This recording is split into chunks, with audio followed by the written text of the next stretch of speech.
Finally साथीहरू हामी चाहिँ आज धरानको एकदमै दामी र चर्चित पार्क जसको नाम हो श्रम संस्कृति पार्क। यस पार्कमा हामी चाहिँ भ्रमणको लागि गएका थियौँ।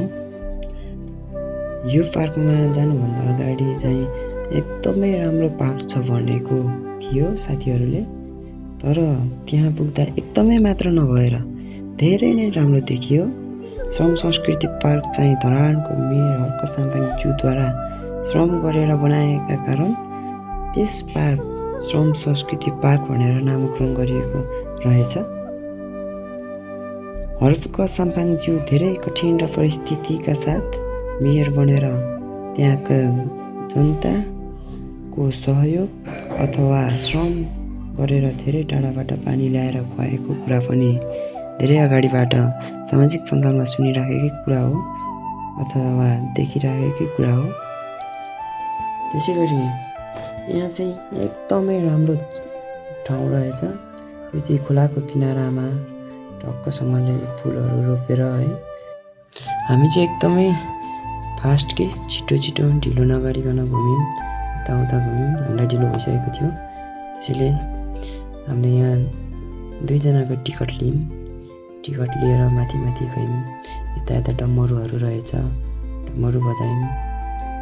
यहाँ चाहिँ हलुवाहरू बोकेर बसेको मान्छे रहेछ, ढोको बोकेर बसेको मान्छे बनाएको रहेछ मूर्ति। यता चराहरूको ड्राइगनको सब मूर्तिहरू बनाएको रहेछ।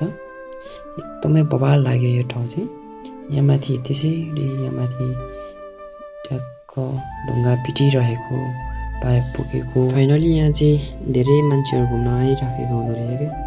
एकदमै धेरै मान्छे घुम्न आएको देख्यौँ, धेरै मान्छे देख्यो। त्यसपछि गए माथि एकैचोटि लाउरेको मूर्ति भएको ठाउँ जाँदै थिएँ। बाटोमा हर्क साम्पाङको मूर्ति देखिहालेँ। वरिपरि फुलले भरिएका एकदमै राम्रो पार्क भयो। यो चाहिँ लाउरेको ठाउँ हो होइन, लाउरेको मूर्ति भएको ठाउँ हो। यहाँ चाहिँ यहाँ पनि एकदमै राम्रो रहेछ।